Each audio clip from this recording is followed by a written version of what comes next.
cities. Yeah, okay. So you ready? This one. Yeah, this one is coming. Then I just wanted to check. Okay, whether they are in. Yeah. And we also have Manjula. Oh, thank you. So we are everyone is represented here. Yeah. So okay. Okay.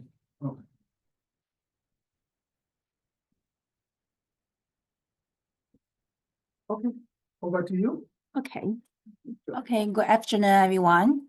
I'm Chia-Yu Lee. I'm very grateful to have the opportunity to introduce to share my research.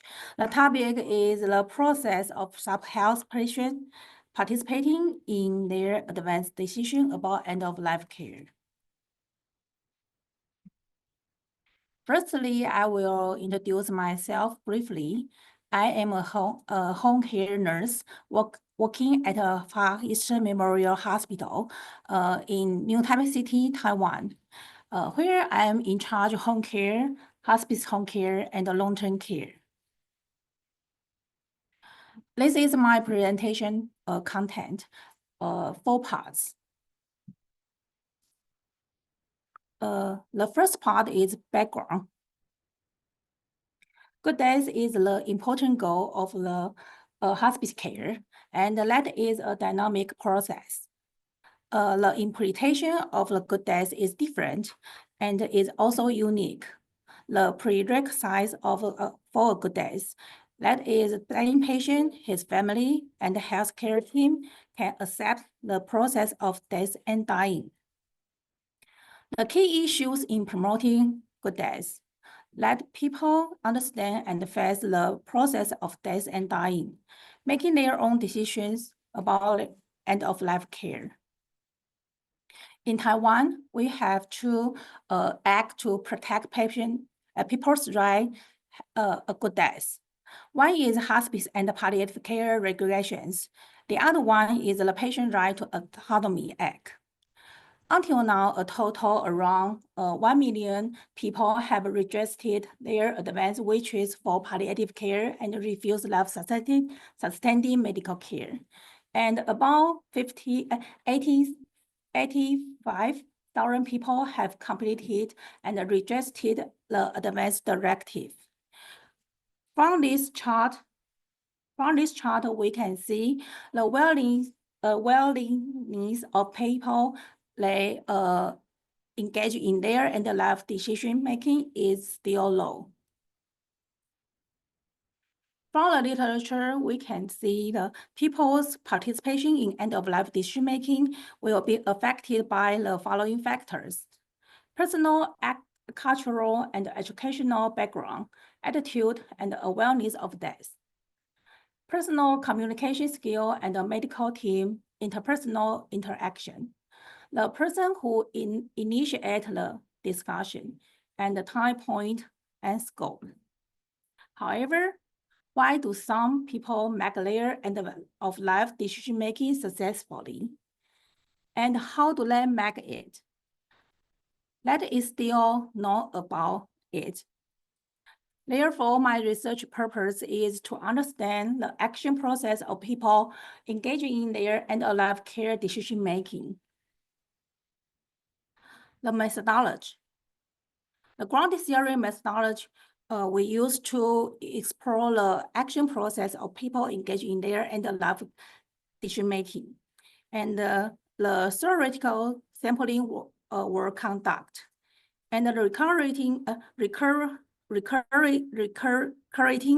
criteria include age 8 and above, attend advanced care planning and have met advanced directive, can speak Chinese and Taiwanese. We collect data, use focus group interviews with the semi-structured interview guideline. Before the study, we approved from the Research Ethical Review Board. And the first author will explain the purpose, possible risks and benefits, and confidentiality.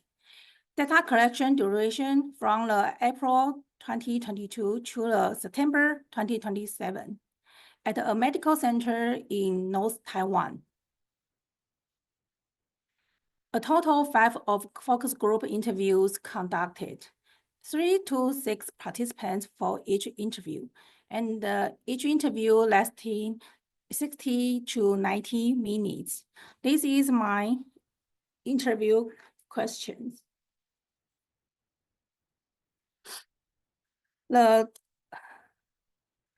interview recordings were transcribed, web-chain, and the data were analyzed using the qualitative data analysis application MaxQDA 2022.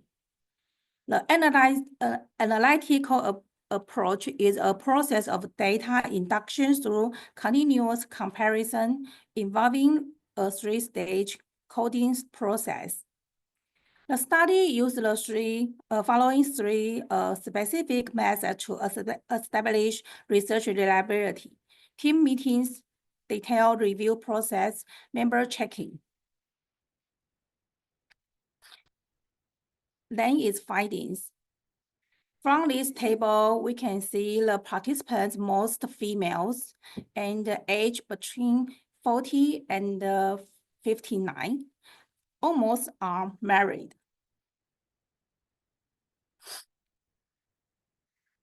This is my conceptual framework.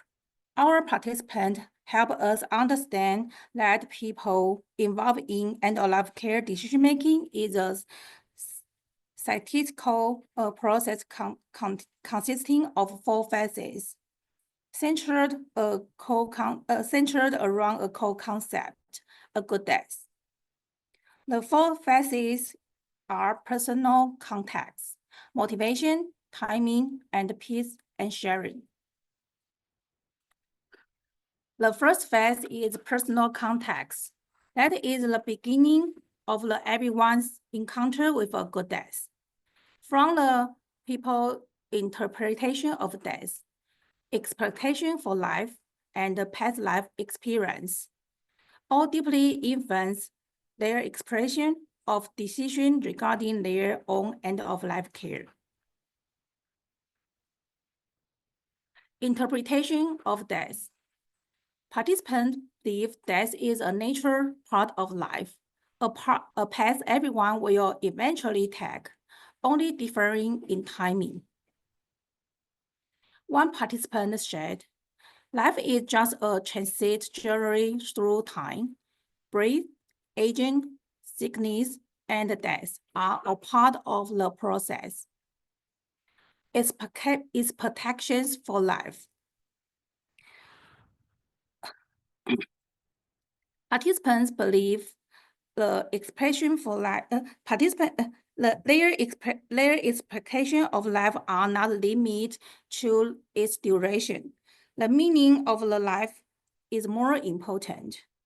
They also believe that maintaining dignity at the end of life is necessary, and they do not want to live in pain. One participant said, "I feel that people of our age group hope not for longevity, but to pass away quickly. Longevity with a buried life has no meaning."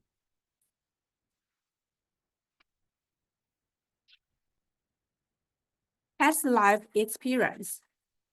That is a significant factor in participants expressing their expectations for end-of-life care, including positive and negative. Witness family members have a good death. Family or friends being buried, disabled, or using life-sustaining medical treatments, making end-of-life medical care decisions for others. Participants stated they have witnessed family members express their wishes for end-of-life care and pass away peacefully, which is a process they yearn for. Some have experienced family or friends being bedridden, disabled, or using life-sustaining medical treatment, and they do not want to go through the same experience. They seek ways to avoid such situations for themselves. Most participants have had the experience of making end-of-life medical care decisions for others, which brought them feelings of stress, blame, and burden. These experiences have deepened their motivation to make decisions about their end-of-life medical care.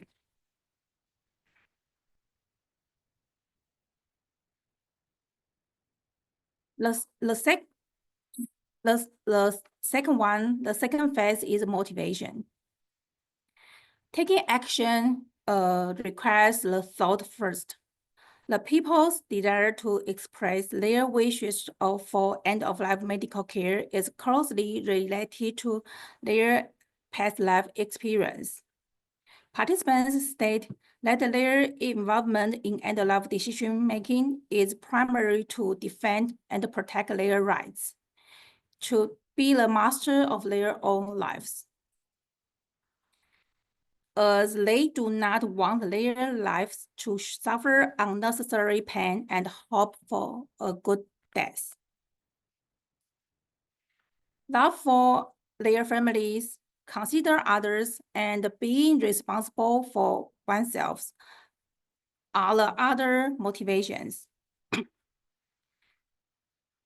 Understanding the difficulty and the pain of making decisions for others' lives, they do not want their families to face such dilemmas in the future, nor do they want to become a burden or a drag on their families. The idea comes from their love for their families. Additionally, they believe this is something they have always wanted to do and hope to set a role model for their families, allowing the value of considering others and the being responsible for oneself to continue.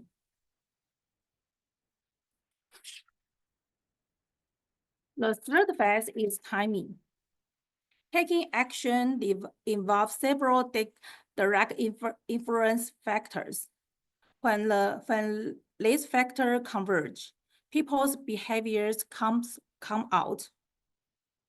Participants mentioned that before participating, they had attended lectures on death or life issues, which made them realize that end-of-life medical care can be decided by themselves. They also discussed meaning of life of our death with friends or family, using this discussion to understand and communicate each other's thoughts. According to the current Taiwan's law, signing an advance directive requires attending a consultation clinic. Public outreach seminars at companies or communities are organized by medical institutions, give people the opportunity to schedule an appointment. By law, participants must be accompanied by at least one second-degree relative to a medical consultation clinic, except the special situation, and 2 witnesses are required. So, when a friend or family invites them, they complete an advance directive together.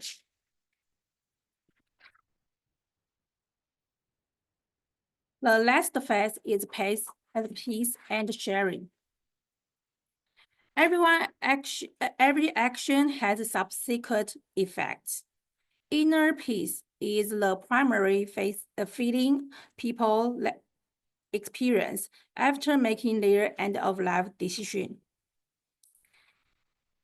Participants express that after completing their end-of-life medical decision, they felt relieved, unburdened, and free of worries because their family and had reached a consensus on each other's end-of-life medical decision, preventing any disputes. Most people, after signing an advance directive, share their experience with friends or other family members, encouraging others to complete it. One participant mentioned, by the sharing his signing process, 6 of his siblings signed their advance directive, creating a cycle of participants in end-of-life medical decision-making within their family. Discussion. The theory of planned behavior poised there are 3 variables: attitude, subjective norms, and perceived behavioral control, joined to determine an individual's behavior intention.